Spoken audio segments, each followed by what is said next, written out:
ಶಿವಾನಿ ಶಿವಾನಿ ಶಿವಾನಿ ತ್ರಿಶೂಲ್ ಯಾಕೋ ಯಾಕೆ ಹೀಗೆ ಕೂಗ್ತಾ ಇದೆಯಾ? ಅಜಯ್ ಅದು ಶಿವಾನಿ. ತ್ರಿಶೂಲ್ ಶಿವಾನಿ ಎಲ್ಲಿ ಅಂತ ಇಲ್ಲಿ ಬಂದು ಕೇಳ್ತಾ ಇದೀಯಾ? ಅವಳು ನಿನ್ ರೂಮಲ್ಲಿ ತಾನೇ ಇರ್ತಾಳೆ. ಅಮ್ಮ ಅದು ಏನಂದ್ರೆ ಶಿವಾನಿ ಕಾಣಿಸ್ತಾ ಇಲ್ಲಮ್ಮ.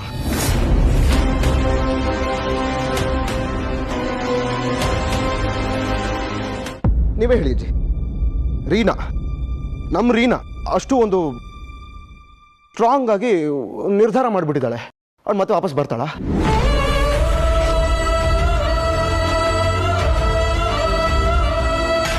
ಅವಳು ಹುಡುಗನ ಜೊತೆಗೆ ತುಂಬ ದೂರ ಹೋಗಿದ್ದಾಳೆ. ಕೊನೆಗೂ ಅವಳ ಪ್ರೀತಿನೇ ಗೆಲ್ತು.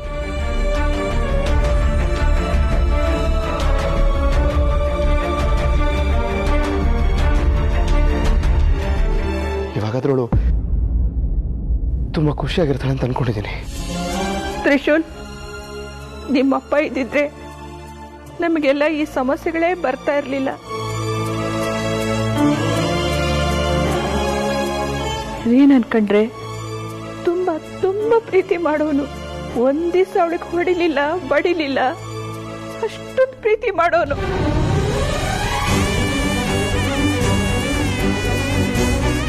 ಈಗ ದಿಗ್ವಿಜಯ್ ಎಲ್ಲಿ ಹೋಗಿದ್ದಾನೋ ಗೊತ್ತಿಲ್ಲ. ಇವಳು ನೋಡಿದ್ರೆ ಯಾರಿಗೂ ಹೇಳ್ದೆ ಕೇಳ್ದೆ ಹೀಗ್ ಮಾಡ್ಬಿಟ್ಲು. ಅಕಸ್ಮಾತ್ ನನ್ನ ಮಗ ಬಂದು ರೀನಾ ಎಲ್ಲಿ ಅಂತ ಕೇಳಿದ್ರೆ ನಾನು ಏನು ಅಂತ ಉತ್ತರ ಹೇಳಪ್ಪ?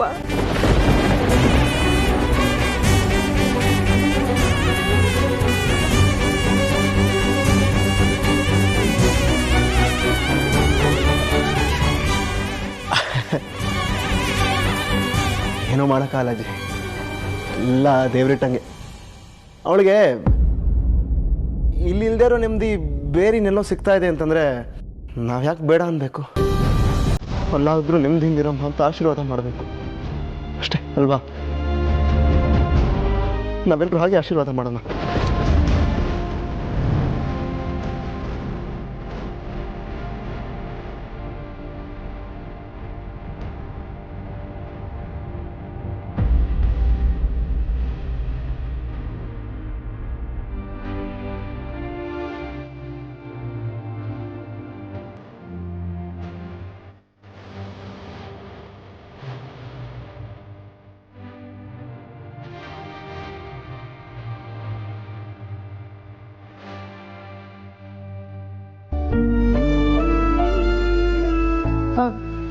ಯಾಕೆ ಅಳ್ತಾ ಇದೆಯಾ?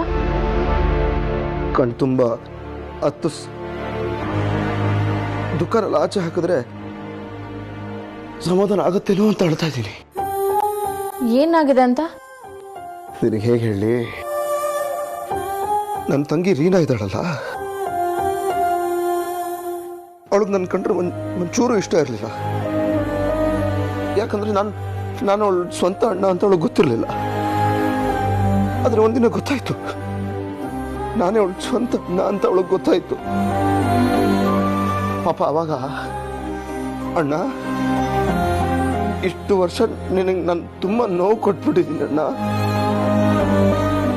ಸಾರಿ ಅಣ್ಣ. ಇನ್ಮೇಲೆ ಯಾವತ್ತೂ ನಿನ್ನ ಆ ಥರ ಕೀಳಾಗಿ ನೋಡೋದಿಲ್ಲ, ತುಂಬ ಚೆನ್ನಾಗಿ ನೋಡ್ಕೋತೀನಿ. ಇಷ್ಟು ವರ್ಷ ನಿನಗೆ ಎಷ್ಟು ನೋವು ಕೊಟ್ಟಿದ್ದೀನೋ ಅಷ್ಟು ಪ್ರೀತಿ ಕೊಡ್ತೀನಿ ಅಂತ ಹೇಳಿದ್ಲು. ಆದ್ರೆ ಇವಾಗ ನಾನು ತರಲೆ ಮಾಡಕ್ಕೆ, ಚೇಷ್ಟೆ ಮಾಡಕ್ಕೆ, ನಾನು ಬೇಜಾರು ಮಾಡ್ಕೊಂಡಿದ್ದಾಗ ನನ್ನ ಪಕ್ಕ ಕೂತ್ಕೊಂಡು ನಂಗೆ ಸಮಾಧಾನ ಮಾಡೋದಕ್ಕೆ ನನ್ನ ತಂಗಿ ರೀನಾ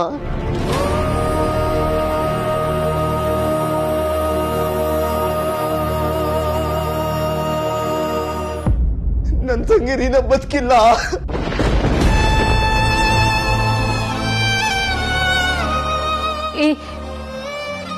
ಏನ್ ಹೇಳ್ತಾ ಇದ್ಯಾ ನೀನು? ಬದುಕಿಲ್ವಾ? ನನ್ನ ತಂಗಿ ರೀನಾ ಮತ್ತೆ ಅಜಿತ್ನ ಯಾರೋ ಪಾಪಿಗಳು ಸಾಯಿಸ್ಬಿಟ್ರು.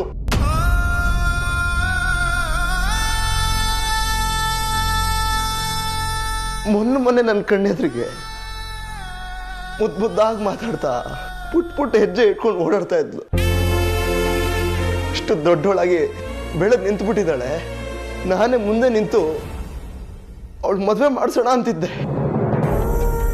ಆದ್ರೆ ಈಗ ನಾನೇ ನನ್ನ ಕೈಯಾರೆ ಅವಳ ಚಿತೆಗೆ ಬೆಂಕಿ ಇಡೋಂಗ ಬಚ್ಚಲ್ಲ. ಅಯ್ಯೋ ದೇವ್ರೆ.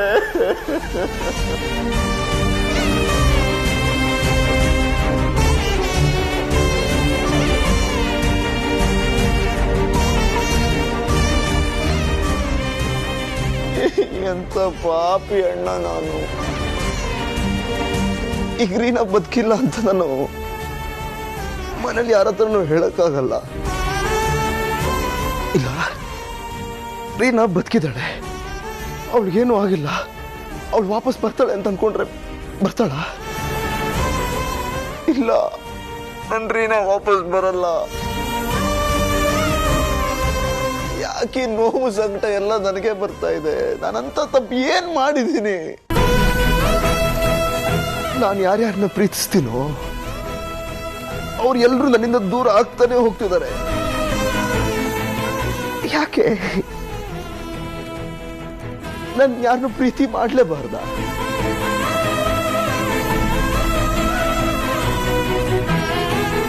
ಕಳ್ಕೊಂಡ್ಬಿಟ್ಟೆ, ನನ್ನವ್ರು ಎಲ್ಲರೂ ನಾನು ಕಳ್ಕೊಂಡ್ಬಿಟ್ಟೆ.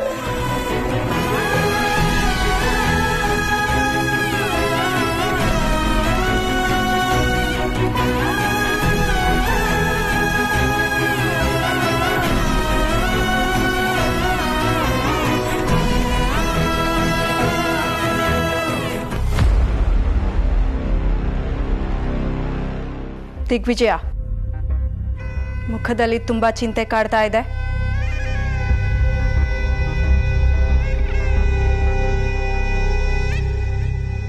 ಏನ್ ಮಾಡೋದು? ಮಾಡಿರೋ ತಪ್ಪು ಮನಸ್ಸನ್ನ ಸಾಯಿಸ್ತಾ ಇದೆ. ಏನೋ ಒಂಥರ ಒದ್ದಾಟ. ತಪ್ಪು ಮಾಡ್ತಾ ಇದೆಯಾ ದಿಗ್ವಿಜಯ? ವಾಮ ಮಾರ್ಗದಲ್ಲಿ ಶಕ್ತಿ, ಸಾಧನೆ, ಸಿದ್ಧಿ ಬೇಕು ಅನ್ನುವವರು ಪ್ರವಾಹದ ವಿರುದ್ಧ ದಿಕ್ಕಿನಲ್ಲಿ ಈಜುವ ಮನಸ್ಥಿತಿಯವರು. ತಾಮಸ ಮನಸ್ಥಿತಿಯವರಿಗೆ ಯಾವತ್ತೂ ಪ್ರೀತಿ, ಅನುಕಂಪ, ಕರುಣೆ ಅನ್ನೋದೇ ಇರಬಾರದು. ಹೌದು ಧನಂಜಯ, ದೈವಿ ಶಕ್ತಿಗೆ ಸಡ್ಡು ಹೊಡೆದು ದೇವರಿಗಿಂತ ಮೀರಿ ನಿಲ್ಲಬೇಕೆನ್ನುವುದು ನಮ್ಮ ಆಸೆ. ನಮ್ಮ ಮನಸ್ಸುಗಳಲ್ಲಿ ಯಾವತ್ತೂ ಮೃದು ಭಾವನೆ ಇರಲೇಬಾರದು. ನಿನ್ನ ಮಗಳು ಸತ್ತಳು, ಅದರ ಬಗ್ಗೆ ಯಾಕೆ ಕಣ್ಣೀರು, ಯಾಕೀ ಬೇಸರ? ನಾನು ಹೆತ್ತ ಮಗಳಲ್ವಾ? ಇದೇ ಕೈಗಳಲ್ಲಿ ಮನೆ ತನಕ ಅವಳನ್ನ ಆಟ ಆಡಿಸಿದ ಆಗಿದೆ. ಹೆಗಲ ಮೇಲೆ ಹೊತ್ತುಕೊಂಡು ಪ್ರಪಂಚನ ತೋರಿಸಿದ ಆಗಿದೆ.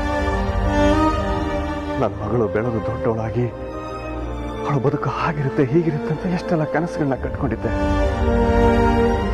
ಆದ್ರೆ ಅದೇ ಕನಸುಗಳಿಗೆ ನನ್ನ ಕೈಗಳಿಂದಲೇ ಮಂಗಳ ಹಾಡ್ಬಿಟ್ನಲ್ಲ ನಾನು. ಹೆಸರ ಆಗದೆ ಇರುತ್ತಾ? ಹೆಸರ ಮಾಡ್ಕೋಬಾರ್ದು ಅಂತ ನಾನು ಎಷ್ಟೋ ಸಲ ಅಂದ್ಕೊಳ್ತೀನಿ. ಆದ್ರೆ ಏನ್ ಮಾಡೋದು? ಮಗಳು ನಮ್ಮ ಮಮಕಾರ ಮತ್ತೆ ಕಾಡುತ್ತೆ ನನ್ನ. ಬಿಡಬೇಕು ದಿಗ್ವಿಜಯ, ಬಿಡದೆ ಹೊರತು ಸಿದ್ಧಿ ಬಾರದು.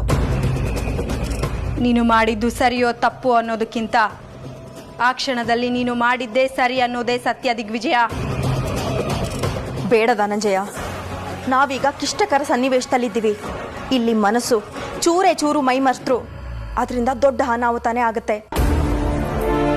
ದಿಗ್ವಿಜಯ, ವಾಮಾಚಾರದ ಮೂಲಕ ಸಾಧನೆ ಮಾಡ ಹೊರಟವನು ಬಿಲ್ಲಿನಿಂದ ಹೊರಟ ಬಾಣ ಅಷ್ಟೇ. ಅದು ಎಂಥ ಸ್ಥಿತಿ ಬಂದರೂ ಸೀಳಬೇಕು. ನಮಗೆ ಬೇಕಾದವರ ಗುಂಡಿಗೆ ಸೀಳೋ ಸ್ಥಿತಿ ಬಂದರೂ ಮುಂದೆ ಹೋಗ್ತಾ ಇರಬೇಕು. ಗಮ್ಯ ತಲುಪಬೇಕು ಅಷ್ಟೇ. ನಿಧಿ ಸಿಗೋಕ್ಕೂ ಮುಂಚೆ ಬಲಿ ಕೊಡೋದನ್ನ ರಾಕ್ಷಸ ಬಲಿ ಅಂತ ಹೇಳ್ತಾರೆ. ಈಗ ನಿನ್ನ ಮಗಳನ್ನ ನಾಗಮಣಿ ಅನ್ನೋ ನಿಧಿಗೋಸ್ಕರ ಬಲಿ ಕೊಟ್ಟಿದ್ಯಾ ಅಷ್ಟೇ. ನೀನು ದಿಗ್ವಿಜಯ, ನಿನ್ನ ಕನಸುಗಳನ್ನ ನೀನೇ ಕೊಂದ್ಕೊಳ್ತಾ ಇದೀಯಾ. ನಿನ್ನ ಇಷ್ಟು ವರ್ಷದ ಪ್ರಯತ್ನ, ಕನಸು, ಕಷ್ಟ ಎಲ್ಲ ನೀರಿನಲ್ಲಿ ಹೋಮ ಮಾಡಿದ ಹಾಗೆ ಆಗುತ್ತದೆ. ಯೋಚನೆ ಮಾಡು ದಿಗ್ವಿಜಯ. ಸತ್ತಿದ್ದು ನಿನ್ನ ಮಗಳಷ್ಟೇ, ನೀನಿನ್ನೂ ಬದುಕಿದ್ದೀಯಾ. ನಿನ್ನ ಮುಂದಿನ ಕನಸು, ಶಕ್ತಿಯ ಆವಾಹನೆ ಬಗ್ಗೆ ಯೋಚನೆ ಮಾಡು. ಹಾ, ಅದೇ ಸರಿ. ಯಾವತ್ತೂ ಮನಸ್ಸನ್ನ ಭಾವನೆಗಳು ಆಳಬಾರ್ದು, ಮನಸ್ಸನ್ನ ಕನಸುಗಳು ಆಳಬೇಕು. ಇನ್ನು ನನ್ನ ಮನಸ್ಸಿನಲ್ಲಿರೋ ಕರುಣೆ, ಮಮತೆ ಇವನ್ನೆಲ್ಲ ಬಲಿ ಕೊಡ್ತೀನಿ.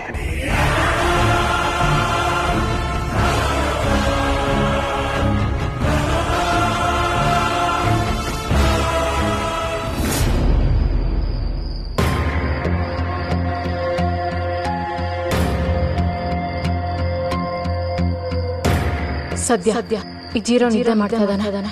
ಎಸ್ಕೇಪ್ ಆಗೋಕೆ ಇದೆ ಸರಿಯಾದ ಸಮಯ.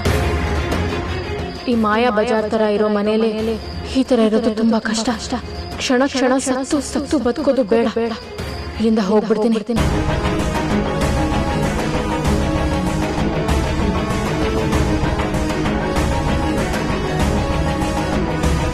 ಬಾಯ್ ಕಣೋ ಜೀರೋ, ನೀನು ತುಂಬಾ ಒಳ್ಳೆಯವನು ನಿಜ. ಹಾಗಂತ ನನ್ನ ಕೈಲಿ ಇಲ್ಲಿರೋಕ್ಕಾಗಲ್ಲಪ್ಪ. ಎಸ್ಕೇಪ್ ಆಗ್ಬಿಡ್ತೀನಿ. ನಿನಗೆ 1000 ಸಲ್ಯೂಟ್.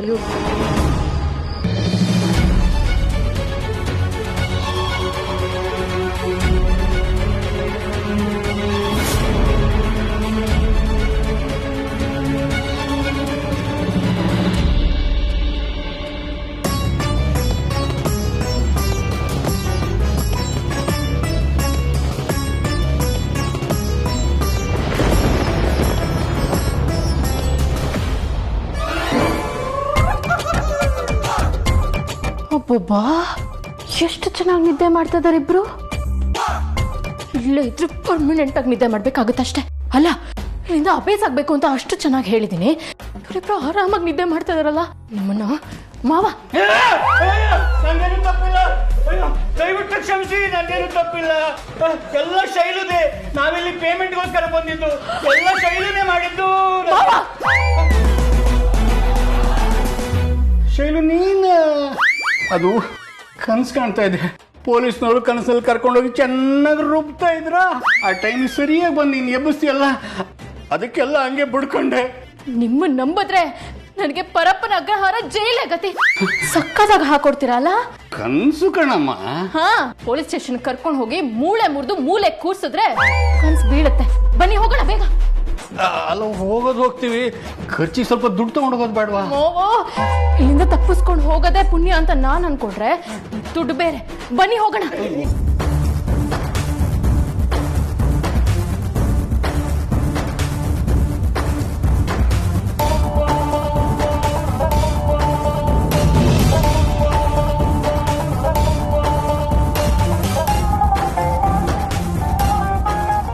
ಏನ್ ಶಿವಾನಿ ಅಮ್ಮ, ವಾಕಿಂಗ್ ಹೋಗ್ತಾ ಇದ್ದೀರಾ? ಅಲ್ಲ, ಎಸ್ಕೇಪಿಂಗು. ತುಂಬಾ ತಮಾಷೆ ಮಾಡ್ತೀರಾ. ವಾಕಿಂಗ್ ತಾನೇ ಹೋಗ್ತಾ ಇರೋದು?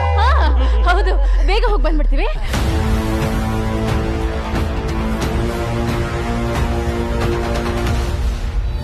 ಓಂ ಜ್ವಾಲಮಾಲಿನಿ ತಾಯೇ, ರುಂಡಮಾಲಿನಿ ತಾಯೇ, ರಕ್ತೇಶ್ವರಿ ತಾಯೇ, ರಕ್ತಪ್ರಿಯೇ ತಾಯೇ, ನಿನ್ನ ಭಕ್ತರ ಮೇಲೆ ಕರುಣೆ ತೋರು. ನಾಗಮಣಿ ಇರುವ ಜಾಗ ತೋರು ತಾಯೇ, ಜಾಗ ತೋರು.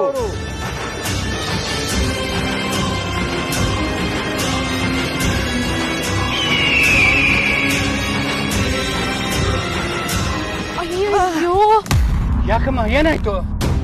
ಮರ್ತೋಯ್ತು ಮಾವ. ಏನ್ ಮರ್ತೋಯ್ತು? ಹುಡುಗರೆ. ಉಡುಗೊರೆ? ಯಾರು ಕೊಟ್ಟು ಉಡುಗೊರೆ? ಏನ್ ಉಡುಗೊರೆ? ಪ್ರೀತಿಗೆ ಸಾಕ್ಷಿ ಆಗೋದಕ್ಕೆ ಅವ್ರು ಕೊಟ್ಟ ಕೊನೆ ಉಡುಗೊರೆ. ಯಾಕೋ ಅದನ್ನ ಬಿಟ್ಟು ಬರಕ್ಕೆ ಮನ್ಸೆ ಬರ್ತೀರಾ ಮಾವ? ಏನಮ್ಮ ಅದು ಅಂತ ಹುಡುಗರೇ? ವಜ್ರ, ವೈಡೂರ್ಯ, ಚಿನ್ನ ಇದ್ಯಾವುದೂ ಅಲ್ಲ. ಆದ್ರೂ ಯಾಕೋ ಗೊತ್ತಿಲ್ಲ, ಆಯಸ್ಕಾಂತ ತರ ನನ್ನ ಅದ್ರ ಕಡೆ ಸೆಳಿತಾ ಇದೆ. ನಾನು ಹೋಗಿ ತಗೊಂಡ್ಬಂದ್ಬಿಡ್ತೀನಿ. ನಾವೀಗ ವಾಪಸ್ ಹೋದ್ರೆ ಮತ್ತೆ ಸಿಕ್ಕಾಕೊಂಡ್ಬಿಟ್ರೆ? ಸಿಕ್ಕಾಕೊಳಕ್ಕೆ ಹೋಗ್ತಾ ಇರೋದು ನೀವಲ್ಲ, ಈ ಶೈಲು. ನೆನಪಿರ್ಲಿ. ಬಂದೆ. ಜ್ವಾಲಮಾಲಿನಿ ತಾಯೇ, ನಾಗಮಣಿ ನನ್ನ ಕೈ ಸೇರುವ ಹಾಗೆ ಆಶೀರ್ವಾದ ಮಾಡು ತಾಯೇ, ಆಶೀರ್ವಾದ ಮಾಡು.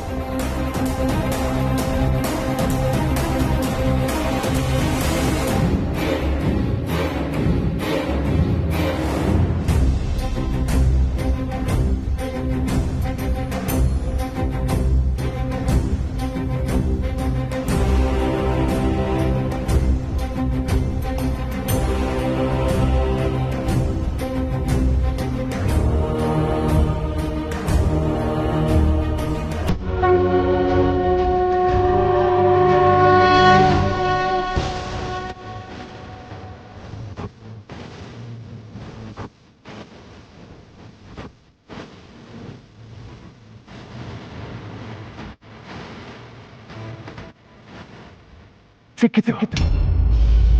ನಾಗಮಣಿ ನನ್ನ ಸುತ್ತಮುತ್ತ ಇರುವ ಸೂಚನೆ ತಾಯಿ ಜ್ವಾಲಮಾಲೆ ನೀಡುತ್ತಿದ್ದಾಳೆ. ಅಂದರೆ ನಾಗಮಣಿ ನನ್ನ ಕೈ ಸೇರುವ ಸಮಯ ಹತ್ತಿರವಾಯಿತು.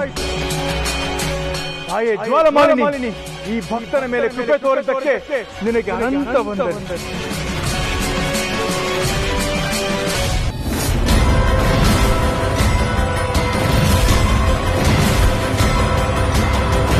ಶಿವಾನಿ, ಶಿವಾನಿ,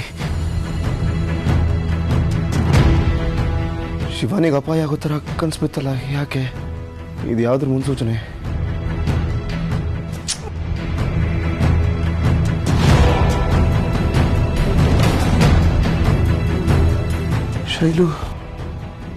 ಶೈಲು ಅಲ್ಲಿ ಕಾಣಿಸ್ತಾ ಇಲ್ವಲ್ಲ?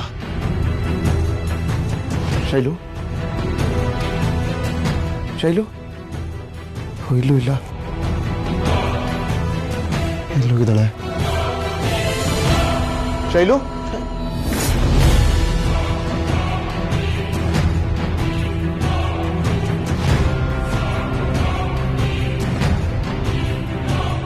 ಅಯ್ಯಯ್ಯೋ, ಇವರು ಇಲ್ವಾ? ಇಲ್ಲ, ಎಲ್ಲಿಗೆ ಹೋಗ್ಬಿಟ್ರು? ಮನೇಲಿ ಆಗ್ತಾ ಇರೋ ಒಂದೊಂದು ಘಟನೆಗಳು ಇವರೆಲ್ಲರನ್ನು ಹೆದರ್ಸ್ಬಿಟ್ಟಿದೆ, ಅದಕ್ಕೆ ಓಡೋಗ್ಬಿಟ್ಟಿದ್ದಾರೆ.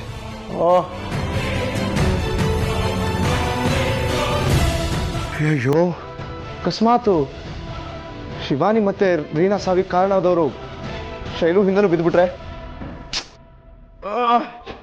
ನನಗೆ ಬಿದ್ದು ಕೆಟ್ಟ ಕನಸು, ಅದ್ರ ಸೂಚನೆನಾ ಇದು? ಇಲ್ಲ ಇಲ್ಲ ಇಲ್ಲ ಇಲ್ಲ ಇಲ್ಲ ಇಲ್ಲ ಇಲ್ಲ, ಹಾಗೆಲ್ಲ ಆಗದೆ ಇರಲಿ. ಇಲ್ಲ ಸ್ವಲ್ಪ ತಾಳ್ಮೆಯಿಂದ ಸಮಾಧಾನ ಬಿಡುತ್ತೆ. ಎಸ್ ಶಿವಾನಿ, ಶಿವಾನಿ, ಶಿವಾನಿ, ಶಿವಾನಿ,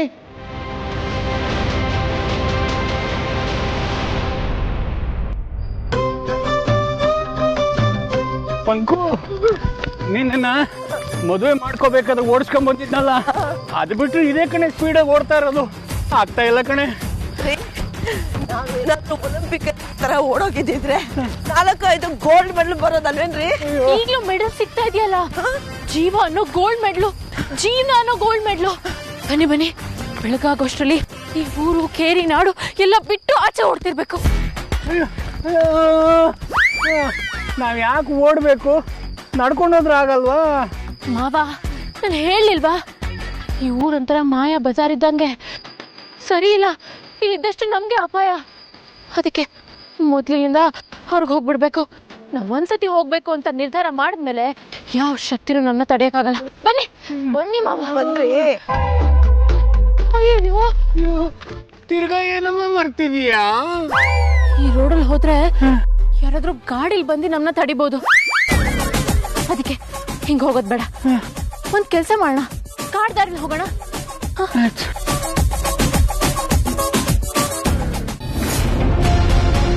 ಶಿವಾನಿ, ಶಿವಾನಿ, ಶಿವಾನಿ. ತ್ರಿಶೂಲ್, ಯಾಕೆ ಹೀಗೆ ಕೂಗ್ತಾ ಇದೆಯಾ? ನಿದ್ದೆ ಬಂದಿಲ್ಪ ನಿನಗೆ? ಅಜಯ್, ಅದು ಶಿವಾನಿ. ತ್ರಿಶೂಲ್, ಶಿವಾನಿ ಎಲ್ಲಿ ಅಂತ ಇಲ್ಲಿ ಬಂದು ಕೇಳ್ತಾ ಇದೀಯಾ? ಅವಳು ನಿನ್ ರೂಮಲ್ಲಿ ತಾನೇ ಇರ್ತಾಳೆ. ಅಮ್ಮ, ಅದು ಏನಂದ್ರೆ ಶಿವಾನಿ ಕಾಣಿಸ್ತಾ ಇಲ್ಲಮ್ಮ.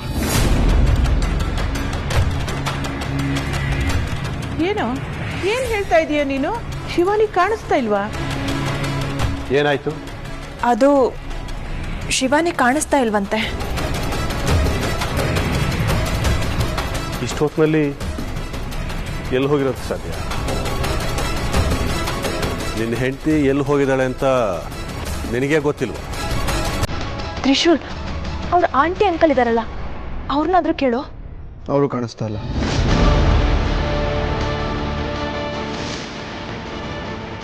ಫೋನ್ ಮಾಡಿ ನೋಡು.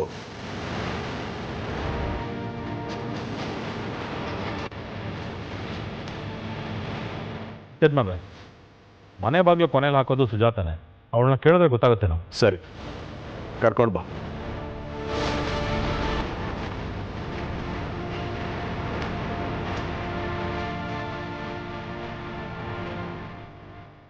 ಮನೆ ಬಾಗಿಲನ್ನ ದಿನ ಕೊನೆಯಲ್ಲಿ ಹಾಕೋದು ನೀನೇ ತಾನೆ. ಹೌದು ಯಜಮಾನ್ರಿ. ನೀನು ಬಾಗಿಲು ಹಾಕೋದಕ್ಕೂ ಮುಂಚೆ ಯಾರಾದರೂ ಹೊರಗಡೆ ಹೋದ್ರಾ? ಹೌದು ಯಜಮಾನ್ರಿ, ಶಿವಾನಿ ಅಮ್ಮವರು ವಾಕಿಂಗ್ ಹೋಗ್ತೀನಿ ಅಂತ ಹೋದ್ರು.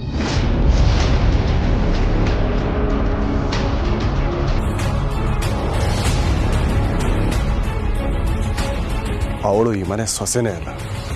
ಒಂದು ವೇಳೆ ಸೊಸೆನೇ ಆಗಿದ್ದಿದ್ರೆ ಹೀಗೆ ಅರ್ಧ ರಾತ್ರಿನಲ್ಲಿ ಎದ್ದು ಹೋಗ್ತಿರ್ಲಿಲ್ಲ. ದಯವಿಟ್ಟು ಏನೇನೋ ಮಾತಾಡಬೇಡಿ. ಸಿಕ್ಕಿದ್ದೆ ಚಾನ್ಸು ಅಂತ ಬಾಯಿಗೆ ಬಂದಂಗೆಲ್ಲ ಮಾತಾಡ್ತಾರೆ.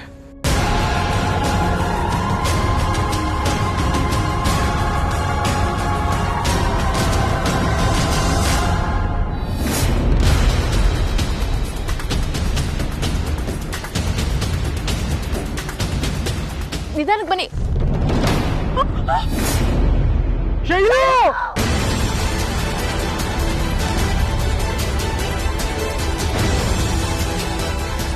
ಓ